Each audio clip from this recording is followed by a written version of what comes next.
to Newsmakers for this Tuesday, November the 12th, 2024. I'm Louie Butko. Thank you so much for joining us on CHCH Podcast. And today I'm very pleased to be joined by political analyst Keith Leslie because, Keith, there is just so much to talk about. I wanted to talk Trudeau, Trump, Ford, and of course, Doug Ford kind of puts that all together. I want to throw up what he said just this morning and get your opinion on it.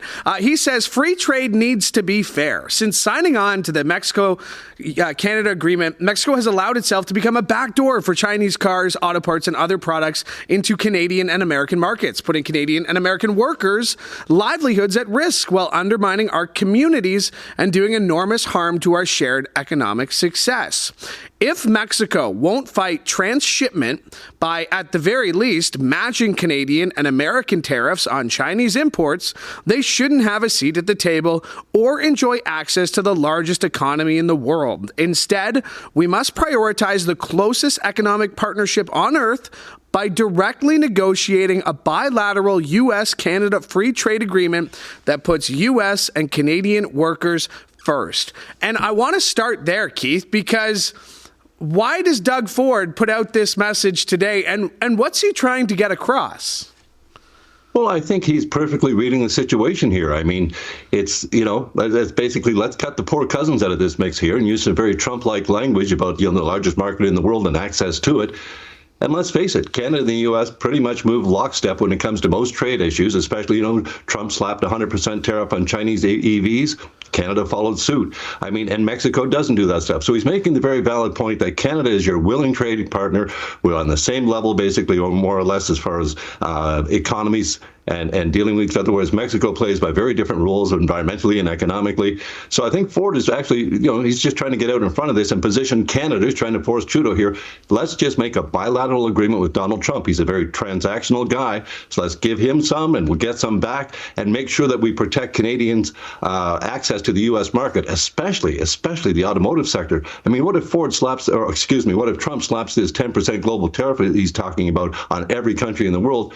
What does that mean for cars that, as we know, are made on both sides of the border now, Canada and the U.S. border? So there's an awful lot here, and I think Ford is just trying to get out in front of it, show Trudeau what we need to do as far as negotiating a deal with Trump, and basically just cutting Mexico right out of the picture. Does this get Trump's attention at all, though? Trump's a very busy guy, having just been elected, and we'll get into that election and the repercussions of it. But does this is this a blip on the radar of Donald Trump's week right now? Oh, certainly. I mean, Trump's busy putting together his cabinet and all the officials he's going to need to run the United States in his new administration. So what Doug Ford says may not get his attention, but it's going to get the attention of trade officials in Washington and in many states. In the states that Canada deals with directly, there's an awful lot of states where Canada is their number one trading partner. So it's very, very important that, Canadian politicians speak unified with this. Basically, we need to keep our trade relationship with the United States. We need to keep really good relations with this Trump administration. And as I say, we know Trump is exactly a very transactional guy. He's a give and get kind of guy. He's the art of the deal kind of guy. So as long as we deal with him on that sort of level, on a business level. And this is, I guess, Doug Ford, it's kind of ruthless politics on one point, but, cutting Mexico out of the deal doesn't actually hurt Canada's or Canadian politicians in any way. It's just kind of a ruthless way of saying we want to deal with Doug Ford, and we quite frankly don't care whether Mexico gets one or not. We're not looking for access to the Mexican market. We want access guaranteed and continued to the U.S. market. Going into this election, Doug Ford put out a statement saying, it doesn't really matter to me who wins this election. We will continue to push our buy Can-Am or buy Am-Can, however he wanted to phrase it that day. Very different from when he sounded 6 years ago when he got in office, when everything was buy Ontario, buy Ontario. He wanted to put a open for business sign, right, on everybody's license plates and at the border. What do you make of Doug Ford's kind of shifting policy here in the last few years as premier when it comes to this bilateral agreement? I think he just got a much better understanding of the actual trade relationship between Ontario and Canada and the various U.S. states and the America as a giant market. And he's come to realize it's just so important. So he's continued a tradition that actually Kathleen Wynne was working very hard on when she was premier, which is meeting with all the governors, not just the Great Lakes governors that we've traditionally, Ontario's had a pretty close relationship with, but meet with every governor you can and just make sure that they are aware of how much goods we import into Canada from them, from their particular states, and how much we trade with them.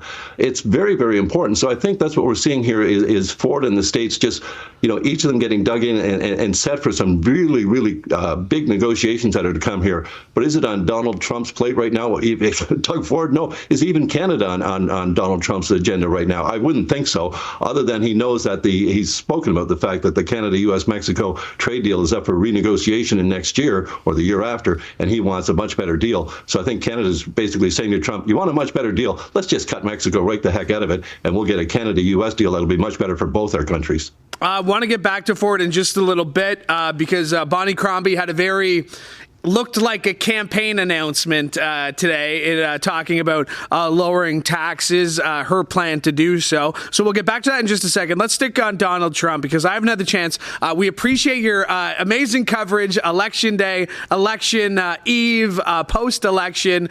You were all over the airwaves here on CHCH. So I was like, I got to get him in to talk about it. I was shocked at how quickly the results came in Tuesday night, how quickly it was called for Donald Trump. What did you make of basically Tuesday night through Wednesday? How did you react to the election? Tuesday night, when the results first started coming in and we could see Trump, he was clearly making some gains in areas he wasn't expected to.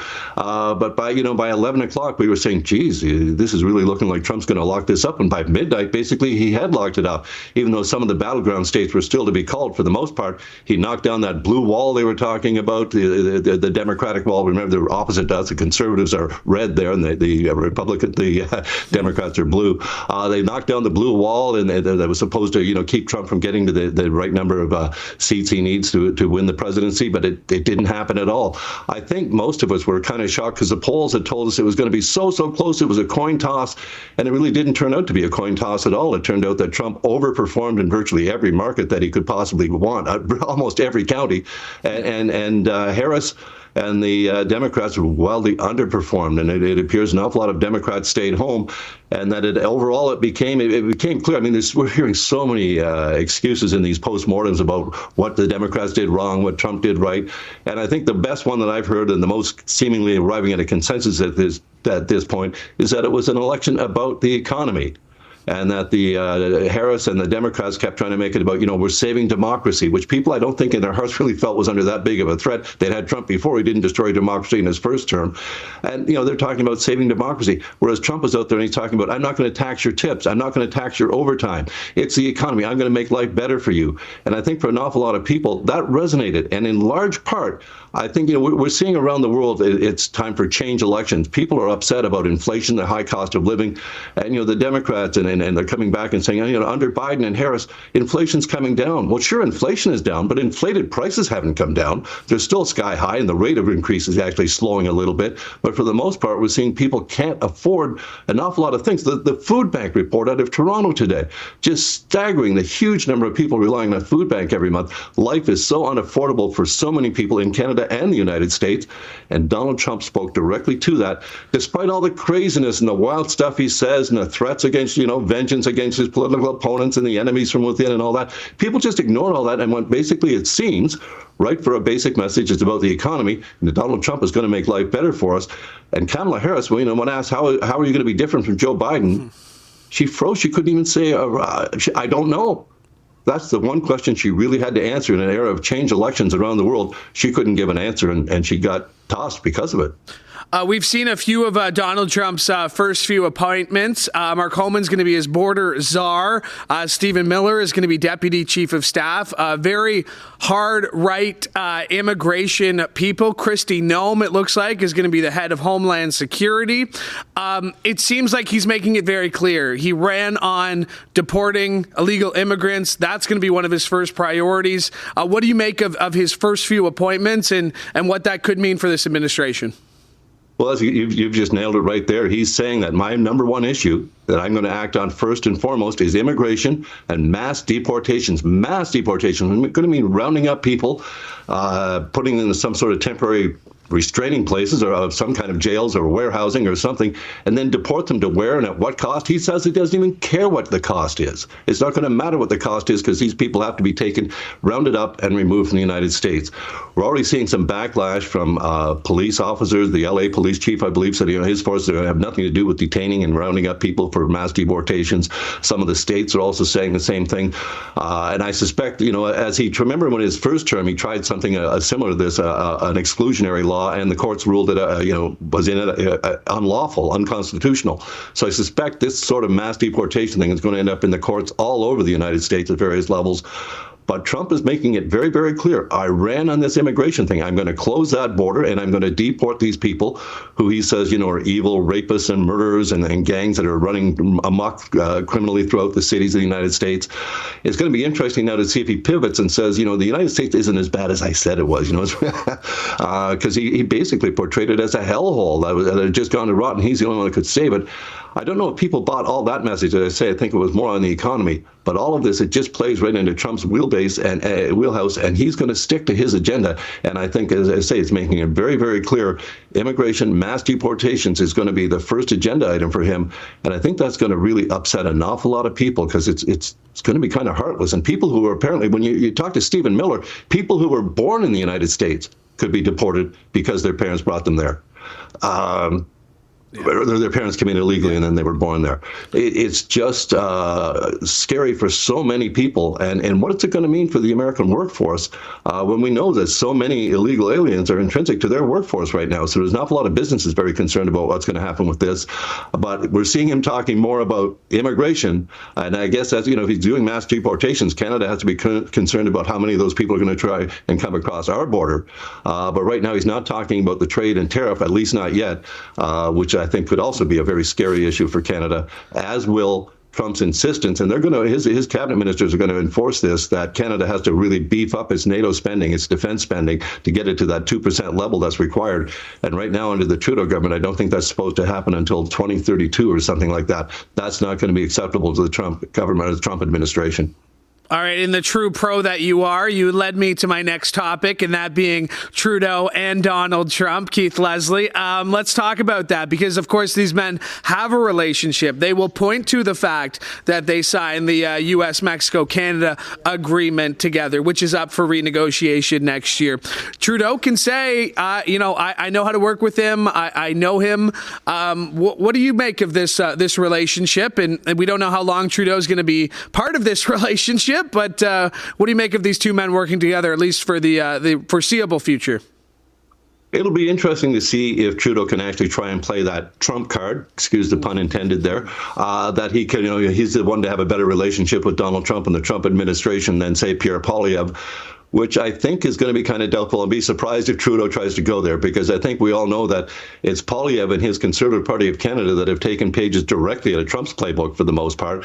And so they're softening us up for the fact that they could absolutely, the Poilievre team feels that they could have a much better and closer working relationship with Donald Trump because they're all conservatives, whereas they're going to portray that Trudeau just doesn't. But, Trudeau had a reasonable relationship with Donald Trump. They clearly sparked at one point at one of the conferences, but at other ones they seem to get along. Although I think, Trudeau was caught on a hot mic one time making fun of Trump at one of these conferences, and Donald Trump is not the kind of guy that ever forgets something like that, a slight like that, public slight like that.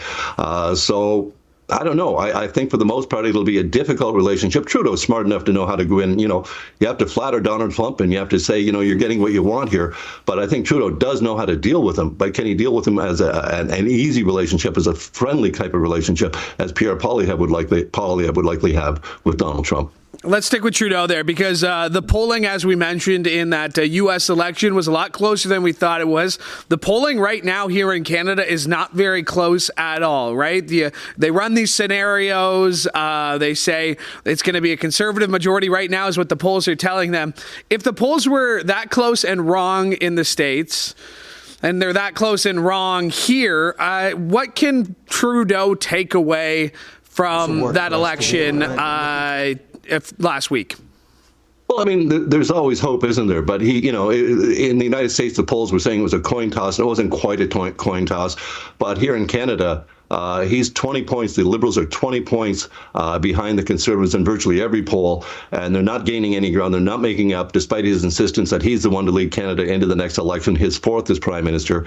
It seems that an awful lot of Canadians have jumped to the conclusion or come to the conclusion that they would like to see Justin Trudeau move aside and have someone else perhaps as Liberal leader, although it's getting pretty late in the ballgame for that at this point if they want to put someone else in to run them into the next election as leader. So right now we see Trudeau, who's vowing he's the right guy. He can come from behind. He's done it before, and he's the right guy that can take down the Conservatives and prevent them from forming a majority government in Canada. That in itself would be a huge task if they could prevent the Conservatives from forming a majority. Because right now, if they could hold the Conservatives to a minority, that would be a big accomplishment.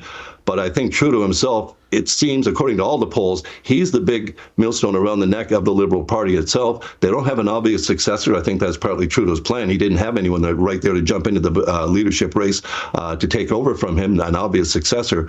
So right now, the Liberals appear to be stuck with Trudeau. And of course, they're rallying behind him. The so-called caucus revolt doesn't appear to have amounted to a hill of beans. They gave him a deadline in October. It came, it went. He didn't. He's staying there, and he's saying he's going to stay. So I think for the most part, Trudeau is going to be the man that's going to be in the position unless Canada has an election very soon, in which case it's a toss-up, right? I think he would be very, very lucky or really defying the polls maker and the odds if he could get reelected as a minority government leading the Liberals. But at this point, because it's a minority government, an election could come at any time. And if it doesn't come for another year, as it's scheduled, an awful lot. That's a long, long time in politics. And, who knows what issue Trudeau would be able to pull out. Trump does something that Trudeau says, here, I have to prevent that from happening in Canada. And people might agree with him. You just never know. So it's an awful long time. But right now, the polls are such that Trudeau, and that's why we had a caucus revolt in the Liberal Party, because they can read the polls too. And they're saying, I'm going to lose my own seat if Trudeau doesn't leave. Well, and I think, what can Trudeau learn from that election last week? I'm not sure if he can learn much. There's a bit of a fear that because Donald Trump won, fear on my part, because Donald Trump won on such a right-wing, hard-line message that Pierre Poilievre, who may not even be holding back right now, could be holding back, and he feels that messaging could win. How do you think Pierre Poilievre will react with the way the election was run in the States and anything he can learn running here in maybe the next few months, next 6 months, next year or so? Well, it'll be interesting. What we've witnessed all through the U.S. campaign was Poilievre and the Conservatives spent something like $3 million on ads throughout the U.S. election campaign, telling Canadians that Canada is broken and that we need him to come in and, help fix us and get us back together and pull the country back together and get our freedoms back to us. I think those messages, they really were heavy and they were played very negatively. But they struck home with a lot of Canadian voters, and that's why the Liberal caucus members were so concerned. They didn't think the Liberals were fighting back with their own messaging here. So I think Poilievre and the Conservatives are going to take several more pages out of Trump's playbook. They're going to look at what worked for him, what really did. And of course, we know it was his straight messaging on the economy. I'm going to make life more affordable for you. It's the exact same messaging we're seeing Doug Ford, using in his mini budget. I'm going to make life more affordable for you. I'm going to give you $200 rebate checks. Watch the Conservatives to absolutely take a few pages from Trump's playbook. But, going hard right in Canada doesn't really work, but you can do center and center right. And I think that's where Poilievre will land. He won't go, they're not going to talk about mass deportations in Canada. That's never going to be on the agenda here. But they are going to talk about, tightening up our border, making sure that when we accept immigrants, we accept the right immigrants and the right numbers at the right time, and that we have housing for them. I think that's where this government, the Trudeau government in particular, they didn't just bring in so many more hundreds of thousands of more immigrants. They didn't make sure that we had the housing and the spaces for them or for Canadians themselves, quite frankly. So that's where that issue has become a huge, huge vulnerability for the Liberals, and it's one I think the Conservatives will absolutely exploit as they run their campaign. Yeah, and we've seen the Liberals already trying to, walk back some of those policies, limiting the number of temporary visas that they're handing out, student visas, and we're seeing the impact on that, of course. Bonnie Crombie this morning made what very much looked like a campaign announcement, talking about some promises that she'll make, to the point of Ontario's heading to the polls. How convinced are you that in the first 6 months of 2025, we'll be casting votes here in Ontario? Oh, very. I'm very convinced that we're going to be doing that. I think what we're going to see is the legislature will adjourn in a couple of weeks for the Christmas break. They're not supposed to come back till the day after Family Day in late February. They'll probably leave that even another week or two, come back in March, have a couple of weeks of debate, introduce a spring budget. And that budget will be the Conservative campaign platform. Remember, they didn't have a platform last time. They don't need one. They'll use their budget this time. They'll bring in a balanced budget, because we know they were pretty much at balance already anyway. And then it'll be more of an election goodies. I mean, we're going to get the $200 checks in January and February. If that doesn't signal that an election is coming, I don't know what else is. And we also saw the Ford government as a little move that people didn't get a lot of publicity because of the U.S. election going on. But the Ontario government, the PC government, supported by all the other parties in the legislature, the Liberals, the NDP, and the Greens, agreed to continue the per-vote subsidy that they get for every vote they got in the 2022 election. They'll keep getting, this was supposed to end this year. Doug Ford had promised to end it. He called it political welfare, said he wouldn't allow that to continue. Well, the Ford government wasn't able to continue with it. They're not raising as much money as they did since the huge Greenbelt scandal, and they couldn't have their big Premier's Dinner fundraiser last year. So this is a big benefit to the government itself, because it really benefits the government's going to get close to $5 million a year in per vote subsidies. And so why did they extend that if they didn't want to have an election next spring? That's exactly why they did it. The other parties do get some money as well, but they don't get nearly that, because they didn't get the kind of votes that the PCs got. They don't get nearly as much money. But it is meant to help equalize the playing field. It's harder for the opposition parties to raise funds. So that's what the per vote subsidy was supposed to be for. And the government, when you're the governing power, especially a majority government like that, your ability to raise funds is exponentially so much greater than the opposition parties. But this basically becomes political welfare, as Doug Ford called it, for the government in itself. It's getting an awful lot of money, and that's going to help boost their political war chest, quite frankly. So I think there's so many signs that point to a spring election in Ontario. And also because Doug Ford wants to run against Pierre Trudeau, wants to run against Justin Trudeau. I'm so old, I covered his father. He wants to run against Justin Trudeau and not against Pierre Poilievre. All right, we started this conversation with Trump. Well, we started it with Ford.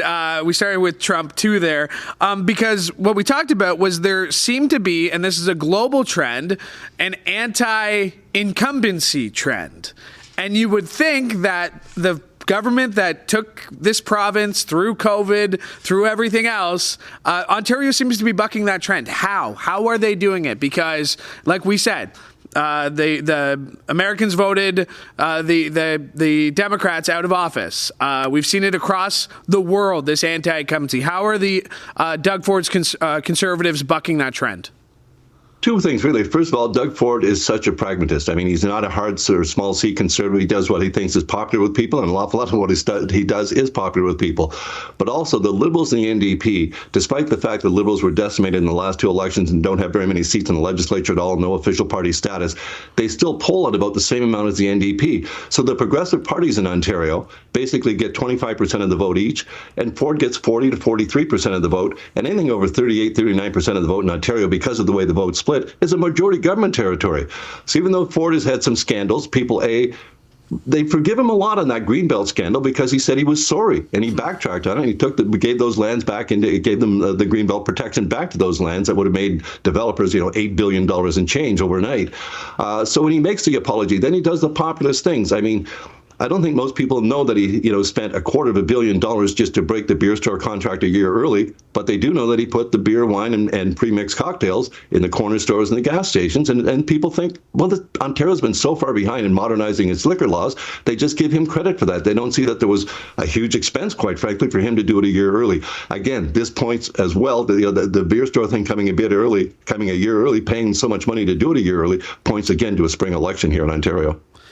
Well, if we do get a spring election, which it very much looks like we do, we know we'll have you to help us through it. Keith Leslie, really appreciate you making the time here today. Always great to catch up with you, my friend.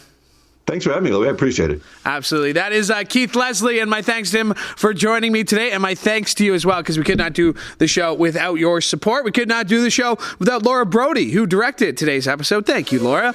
And hey, while you're here, make sure you like and subscribe to CHCH Podcasts, so you never miss an episode of this show or any of the other great shows we have for you. Or you can go to chch.com/podcast to find them, or wherever you get your favorite podcasts. One more time, thanks for checking us out. From all of us here at CHCH, I'm Louie Butko. Have a great day.